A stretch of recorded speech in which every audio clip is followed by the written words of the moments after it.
안녕하세요, 김원준입니다. JTBC 토론회에서 벌어졌던 동성애 공방이 어제 하루 계속 이슈가 됐습니다. 애초 어떤 정치적 목적으로 그 이슈를 제기했고 그 이슈가 누구에게 최종적으로 득이 될 것인가 하는 선거공학적 계산과는 무관하게 이 이슈가 대선 후보 토론회에서 등장했다는 자체는 우리 정치사에서 중요한 의미를 가집니다. 그동안 우리 정치사에서 대선 당락을 가르는 키워드는 수십 년째 지역 그리고 북한이었습니다.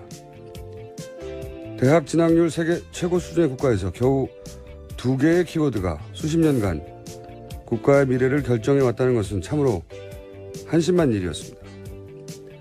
동성애 이슈는 이미 수십 년간 논쟁되어 왔던 서구사회조차 여전히 가장 첨예한 쟁점 사안일 정도로 복합적인 이슈이고 앞으로도 그럴 겁니다. 종교와 상식, 인권과 법, 그리고 혐오와 사회적 감수성의 관점에서 다음 대선에서도 이 이슈가 계속 등장해 논쟁되어지길 개인적으로 바람하지 않습니다.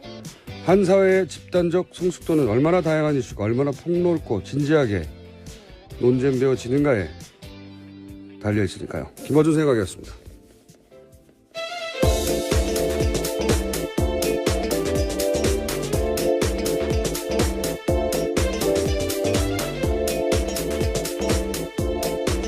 시사인의 김은지입니다. 자, 첫 번째 뉴스는요. 네, 주한미군이 운영할 사드 장비가 어제 새벽 경북 성주 골프장에 전격 반입됐습니다. 대선 전에 배치하는 건 물리적으로 어렵다라는 게 군 당국 설명이었는데 갑자기 바뀐 겁니다. 군도 몰랐다는 거죠. 자기가 결정한 게 아니었다는 거죠. 예. 얼마 전까지만 해도 이게 만약에 1주 후에, 2주 후에 배치될 거였다면 이렇게 설명 안 했겠죠. 예. 군도 다음 정부가 해결할 문제다. 그리고 얼마 전까지 그렇게 얘기했었죠. 그렇죠. 그리고 미국의 안보 보좌관도 한국을 방문하면서 다음 대통령과 얘기해야 하지 않겠냐. 이렇게 했던 사안이 무슨 일이 있었다고 일주일 만에 갑자기 바뀌어서 제가 보기에는 이건 미국이 아니고 우리 쪽에서 강력히 요청한 게 아니겠는가. 그렇게 의심이 드는데 다음 정부에서 이제 철저히 따져야죠. 누가 이렇게 하게 만들었는가. 여기에 대해서 이제 각 후보들은 당연히 입장을 내놨죠? 네, 문재인 후보는 사드 배치 강행에 대한 강한 유감 표시했습니다. 다른 쭉 말씀을 드릴까요? 네네. 예, 홍준표 후보 같은 경우에는 환영하는 뜻을 밝혔고요. 안철수 후보는 배치 자체에 대한 찬반 입장 대신에 절차상의 문제를 지적했습니다. 유승민 후보도 오랫동안 찬성해왔던 일이다 이렇게 밝혔고요. 심상정 후보는 자신의 페이스북에다가 일방적인 기습 배치를 인정할 수 없다면서 원천 무효다라고 밝혔습니다. 네.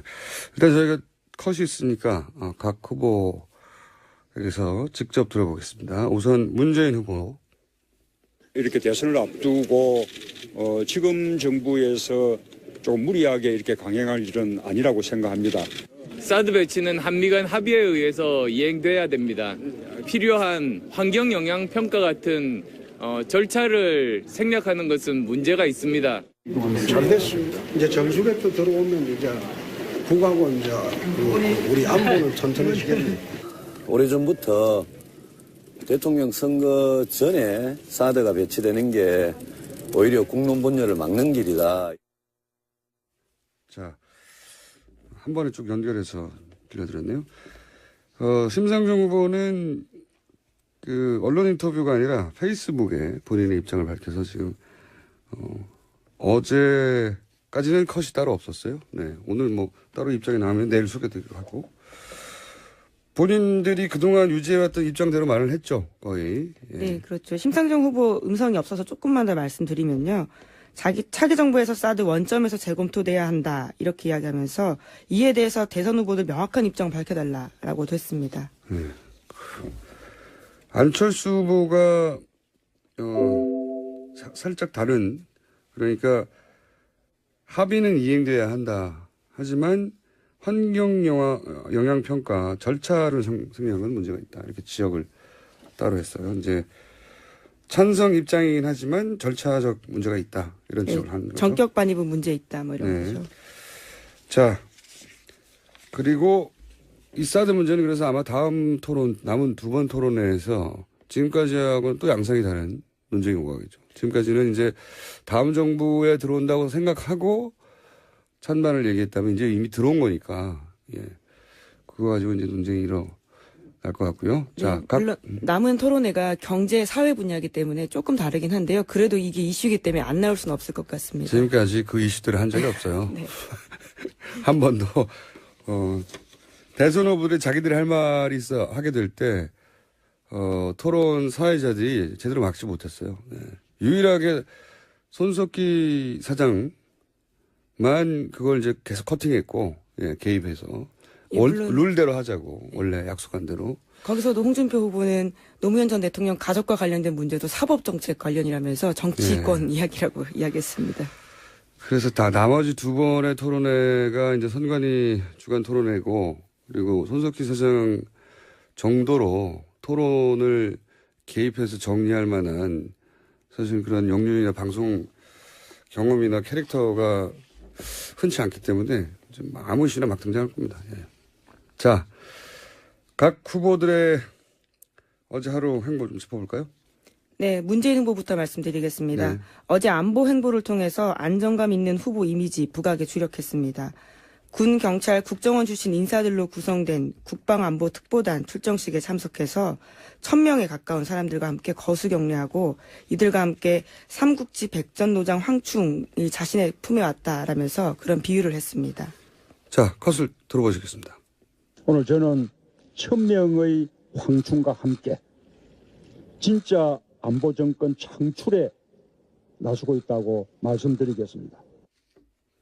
자, 근데 이 출정식에 또, 혼란이 있었죠. 예. 네, 성소수자 회원 10명 가까이가 기습 시위를 벌였습니다. 자신의 존재에 대해서 반대하는 거 아니냐라고 항의하자 연행이 돼가지고요. 지금까지도 경찰서에 있는 상황입니다. 민주당에서는 뭐, 처벌에 반대한다고 하긴 했는데, 현행무역으로 잡혔으니까요. 이 이슈는 뭐, 어쨌든 계속해서 이어지긴 이어질 것 같아요. 네. 판을 전체 흔들 정도의 이슈는 아니지만, 이 이슈가 그렇다고 사라질 이슈는 아니기 때문에. 자, 다음 후보는요? 홍준표 후보는 대구 찾아서 지지 호소했습니다. 1박 2일 동안 TK표를 다지겠다라는 건데 안철수 후보에게 갔던 보수층 유권자들이 자신에게 돌아오고 있다 이렇게 강조했습니다. 또 대지흥분제 논란에 대해서도 다시 한번 언급하면서 사과했습니다. 컷을 들어보시겠습니다. 80%만 복원하면 이깁니다. 지금 급속히 복원 중에 있습니다. 오바마 대통령이 미 대선에 나왔을 때 마약을 했다고 고등학교 시절에 고백을 한 참여록을 쓴 적이 있습니다. 미국 국민들은 그거 다 용서했습니다. 오늘 다시 말씀드릴 테니까 그거 좀 용서해 주시기 바랍니다. 네. 홍준표 후보 특유 화법입니다. 네. 네. 이게 용서될 수 있느냐 없느냐는 각 유권자들이 판단하는 일인데, 네. 비교가 적절했는지 잘 모르겠습니다. 왜냐하면 속칭 대지흥분제 논란 같은 경우에는 피해자가 명백하게 있는 사건이거든요. 네. 네. 사실 굉장히 어려운, 뭐랄까요, 돌파하기 어려운 사건이 나왔는데, 홍준표 후보가 이 사안을 어쨌든 돌파해내고 있긴 합니다. 지지율이 조금씩 올라가는 거 보면. 자, 다음 후보는요? 안철수 후보는 공식선거운동 시작 후에 처음으로 강원도를 갔습니다. 거기에 가서 마크롱 프랑스 대선 후보와 자신을 비교하기도 했는데요. 정치개혁을 강조하면서 1번 당, 2번 당 모두 비판했습니다. 컷을 들어보시겠습니다. 프랑스 대선에서 마크롱 돌풍이 불고 있습니다. 마크롱은 원내 의석 하나도 없는 신생 중도정당 후보입니다. 그런데도 프랑스의 60년 양당 체제를 무너뜨렸습니다. 우리 대선에서도 국민들께서 그 같은 대변혁을 만들어 주실 겁니다. 기득권 양당 체제 깨부셔 주실 것입니다. 그렇게 해주시겠습니까? 네. 프랑스 대선을 직접 언급한 우리 후보가 처음으로 나왔네요. 예. 프랑스 대선의 의미를 짚어줬으면 더 좋았을 텐데. 자, 이제 본인이 이제 의원수가 너무 적지 않냐라는 공격을 받는 데 대해서 프랑스 대선을 들어서 이제 반론을 한 것이죠. 자, 그 외에도 후보 단일화는 없다는 얘기도 했던 것 같고. 네, 계속해서 그 이야기를 하고 있습니다. 오히려 후보 단일화 이야기하는 쪽이 음해하는 쪽이다라는 이야기도 하고 있고요. 그러면은 바른정당이 음해를 한다는 건가요? 네. 아마도 이제 후보 단일화 할 거 아니냐고 문제 제기하는 민주당이 하는 얘기겠죠. 예. 자, 다음 후보요. 네, 유승민 후보는 최근 단일화 논의에 다시 한번 완주 의지를 분명히 밝히면서 선거 운동을 하고 있습니다. 마찬가지로 이제 단일화 얘기가 나오니까. 네. 예. 어제 서울에서 유세했습니다. 그러면서 시민들과 일일이 만나서 악수하면서 질문을 직접 받기도 했는데 박근혜 정부 탄생에 책임 있는 거 아니냐라는 질문에 대해서 인정한다면서 앞으로 잘하겠다 이런 이야기도 했습니다. 자, 컷을 들어보겠습니다. 저 바른정당의 첫 번째 대통령 후보인데 우리 아직 시끌시끌하고 내부에서도 저는 많이 당하고 그렇습니다만은 저는 국민들만 보고 정치하겠습니다. 여러분께서 저에게 저 길로 옳은 길로 가라 그러면 제 용기를 가지고 가겠습니다. 유승민 후보가 했던 유세 현장에서 했던 얘기 중에 이제 가장 뭐랄까 이 단일화 국면에서 분명한 얘기는 뭐냐면 5월 9일 날 투표소에 가면 내 이름이 있을 거다. 예. 그렇죠. 인쇄가 된다라는 거죠. 예, 그러니까 인쇄될 지금 이제 그 단일화 시한을 그때로 잡았는데 29일요. 예, 나는 끝까지 간다 이런 얘기를 이런 식으로 표현했죠. 예. 투표소에 가면 내 이름이 있을 거다. 예. 사퇴하지 않겠다는 뜻을 명확히 밝힌 겁니다. 알겠습니다. 이제 5번 후보 짚어보겠습니다. 심상정 후보는 어제 울산 찾았습니다. 조선업종 노조연대라는 곳과 정책협약식을 열었는데 이것은 국내 8개 조선소 노조가 연대한 단체입니다. 또 협약식 직후에 자신을 성소수자라고 밝힌 한 20대 남성이 TV토론에서 성소수자 편에서 시간 할애해줘서 고맙다 이렇게 발언하자 심 후보가 해당 남성을 껴안아주기도 했습니다.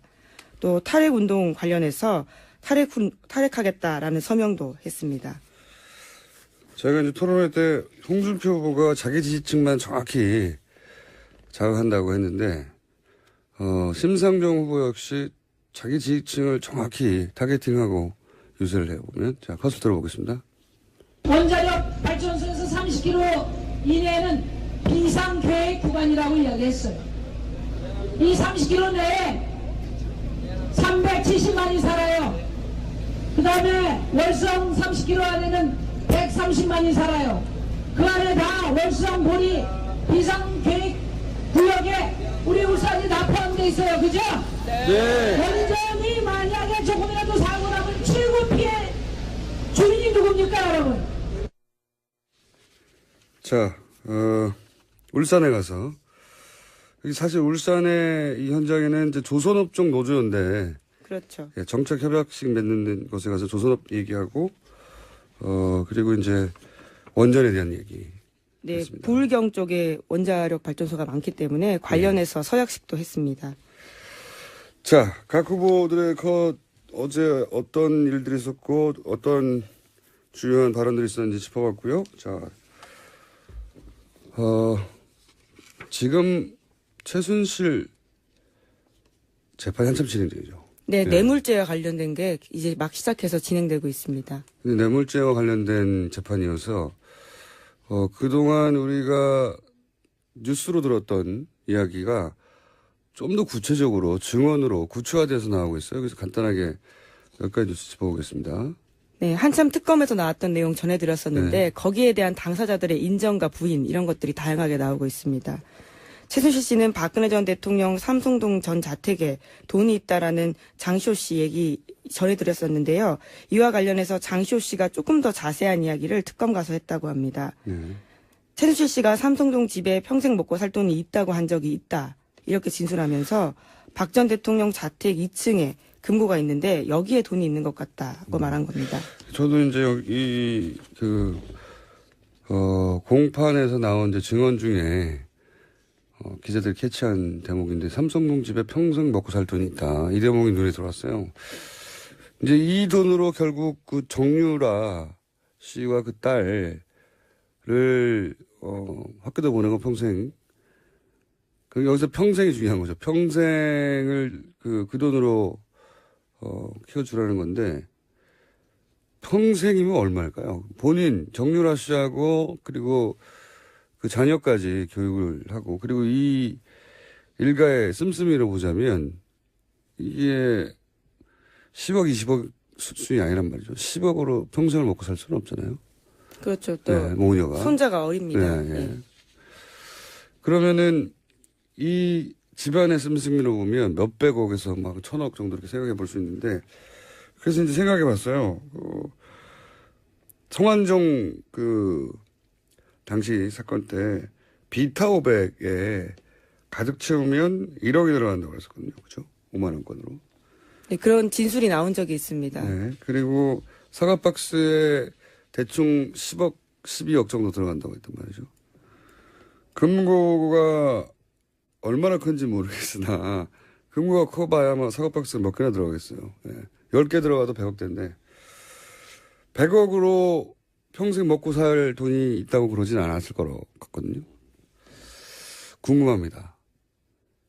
어떤 형태로 얼마의 돈이 들어있었을까. 예. 5만 원권으로 그 금고를 가득 채웠다. 그래도 평생 먹고 살 돈이라고 하진 않았을 것 같아. 이쪽 집안의 규모로 볼 때는. 그러면 이제 현금도 있고 뭐 채권이나 혹은 금괴 이런 형태가 아닐까. 그거를 최순실 씨가 마음대로 뺐을 수 있었다는 얘기잖아요. 예. 그것이 가장 핵심 포인트인데요. 그래서 특검이 좀 압수수색을 했었으면 좋았을 텐데 당시에 대면 조사 논의가 한참 진행 중이다 보니까 놓쳤어. 압수수색을 하지 못했다라고 합니다. 뉴스에 이렇게 나왔으면 이제는 없어졌겠죠. 아마도. 이미 또 그 집을 팔았고요. 팔았던 것도 연결되는 게 아닐까 싶기도 하고요. 저는 만약에 이게 사실이라면 이게 이제 장시호 씨의 지금 증언이기 때문에 사실 개연성이 상당히 높은데 사실이라면 변호사비를 마련하기 위해서 집을 팔았다라는 식으로 얘기하고 있는데 그게 아니라 이 금고에 있는 돈을 꺼내고 그 돈으로 해결을 해야 되는데 어디서 돈이 났냐고 할 수 해명이 안 되니까 출처가 집을 팔았다 이렇게 바라볼 수도 있거든요. 지금 뭐 사라졌겠죠. 근데 어쨌든 이런 뉴스가 계속 조금씩 나오고 있어서 저는 이 게이트 관련해서 자금을 회수하는데 별도의 특검이 혹은 법률로 인해서 만들어진 기구가 필요한 게 아닐까 그런 생각을 계속합니다. 자, 다음 뉴스 간단하게 정하면요. 네, 박채윤 씨도 어제 법정에 나와서 증언했습니다. 관련해서 박영수 특검은 지난 2월 28일에 수사 결과 발표하면서 박 전 대통령이 김영재, 박채윤 부부 사업에 특혜줬다 이렇게 밝힌 바가 있는데 이에 대해서 박채윤 씨는 특허 분쟁을 겪고 있다는 자료를 박 전 대통령의 요청으로 직접 드린 적이 있다 이렇게 밝혔습니다. 굉장히 특이한 진술이에요. 제가 보기엔. 오늘 여기까지 짚어야 될 것 같은데 민원이 있는 사람이 자신의 친분을 이용해서 대통령에게 이걸 해결해 달라고 부탁드렸다가 아니에요. 이거 잘 보면 본인은 특허 분쟁을 겪고 있었는데 박근혜 전 대통령이 그 특허 분쟁 자료 가져오라고 요청해가지고 거꾸로 박근혜 대통령이 마치 특허 분쟁의 당사자인 것처럼 사실은 여기에 대해서는 무슨 중소기업 지원인이 이런 걸 붙일 수도 없어요. 개인 의원인데 그죠? 개인 의원의 이권 분쟁인데 대통령이 왜 걱정을 해서 거꾸로 대통령이 그거 가져오라고 했느냐. 갖다 준 게 아니라 요청을. 이게 이제 계속 연결되는 건데 과거에 최순실 씨가 중국, 중동 여기에 이제 미용 성형 센터 프랜차이즈를 진출하려는 사업을 계속 구상했고 관심이 많이 가졌죠. 무리하게 중국 VIP도 막 그런 시술을 해준다고 하고 말도 안 되는 외교상의 무례를 했습니다. 그러니까 최순실 씨가 이 미용 프랜차이즈 사업을 자신의 사업으로 자신의 이권으로 이해했다라고 생각되는 정황인 거죠 이게. 그러니까 그래서 대통령에게 자신의 이권 사업인 그리고 이권 사업이 분쟁이 걸렸으니까 해결해달라고 요청했고 그러니까 박근혜 전 대통령이 뜬금없이 개인 의원이 겪고 있는 작은 분쟁을 가져보라고 한 게 아닌가. 그래서 자기 사업의 방해물을 제거하려고 하는 최순실 씨의 노력이었고 예. 그 구상 속에서 사실은 들여다보면 또 찾아낼 게 많이 있다고 봅니다. 저는 지난 최순실 특검이 밝혀낸 거는 사실 빙상의 일각이라고 저는 생각이 들어요. 예. 자, 오늘은 여기까지 해야 되겠습니다. 지금까지 시사인의 김은지였습니다. 감사합니다. 이렇게 이야기하면서 이에 대해서 대선 후보들 명확한 입장 밝혀달라고도 했습니다. 안철수 후보가 살짝 다른 그러니까 합의는 이행돼야 한다. 하지만 환경 영향 평가 절차를 승인한 건 문제가 있다. 이렇게 지적을 따로 했어요. 이제 찬성 입장이긴 하지만 절차적 문제가 있다. 이런 지적을 하는 거죠. 전격 반입은 문제 있다. 뭐 이런 거죠. 자, 그리고 이 사드 문제는 그래서 아마 다음 토론, 남은 두 번 토론회에서 지금까지하고는 또 양상이 다른 논쟁이 오가겠죠. 지금까지는 이제 다음 정부에 들어온다고 생각하고 찬반을 얘기했다면 이제 이미 들어온 거니까, 예. 그거 가지고 이제 논쟁이 일어날 것 같고요. 자, 물론 남은 토론회가 경제 사회 분야이기 때문에 조금 다르긴 한데요. 그래도 이게 이슈이기 때문에 안 나올 수는 없을 것 같습니다. 지금까지 그 이슈들을 한 적이 없어요. 네. 한 번도, 대선 후보들이 자기들이 할 말이 있어 하게 될 때, 토론 사회자들이 제대로 막지 못했어요. 네. 유일하게 손석희 사장만 그걸 이제 계속 커팅했고, 예, 개입해서. 예, 물론 룰대로 하자고, 원래 약속한 대로. 거기서도 홍준표 후보는 노무현 전 대통령 가족과 관련된 문제도 사법정책 관련이라면서 정치권 이야기라고 이야기했습니다. 그래서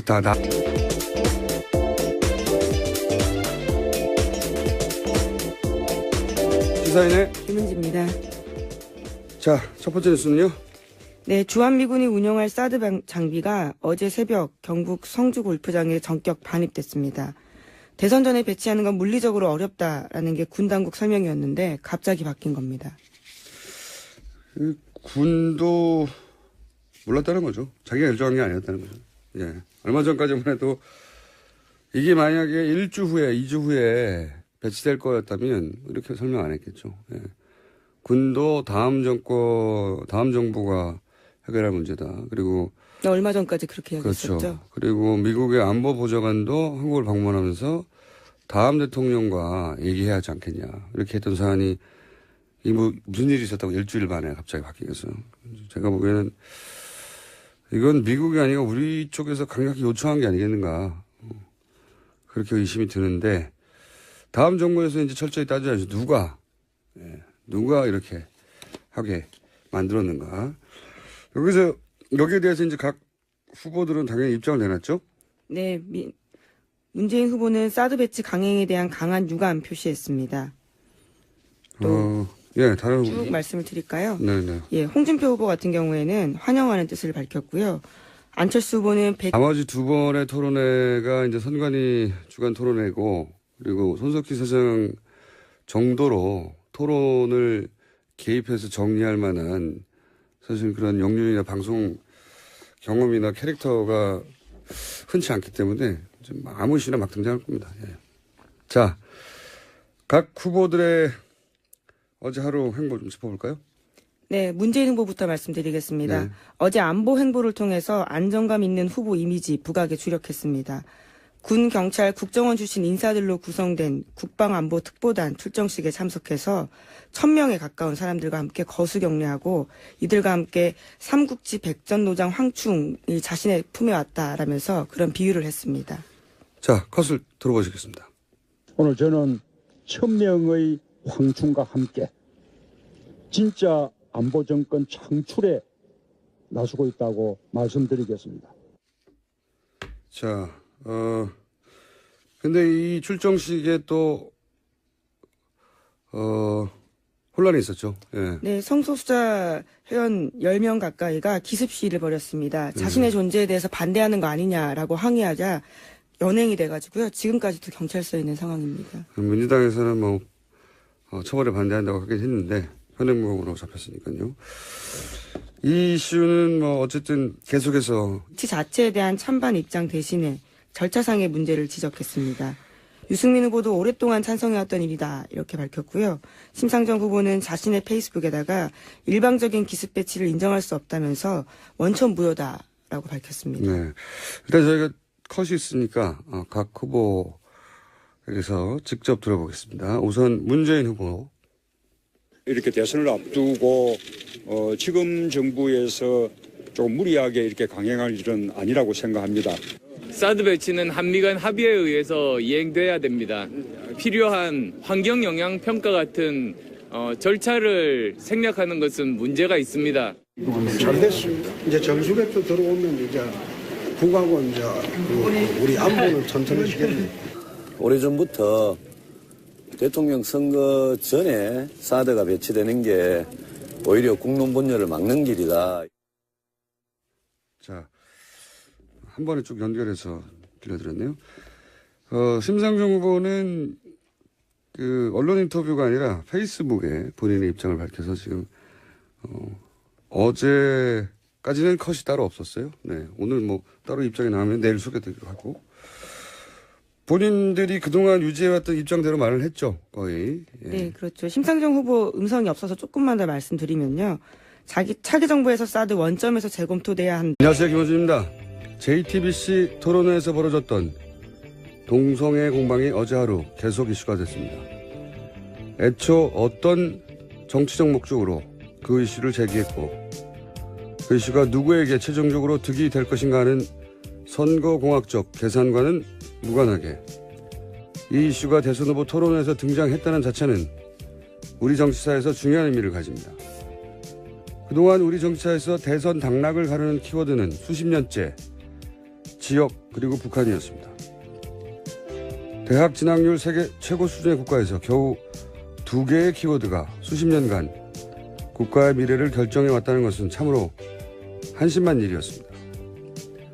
동성애 이슈는 이미 수십 년간 논쟁되어 왔던 서구사회조차 여전히 가장 첨예한 쟁점 사안일 정도로 복합적인 이슈이고 앞으로도 그럴 겁니다. 종교와 상식, 인권과 법, 그리고 혐오와 사회적 감수성의 관점에서 다음 대선에서도 이 이슈가 계속 등장해 논쟁되어지길 개인적으로 바람하지 않습니다. 한 사회의 집단적 성숙도는 얼마나 다양한 이슈가 얼마나 폭넓고 진지하게 논쟁되어지는가에 달려있으니까요. 김어준 생각이었습니다.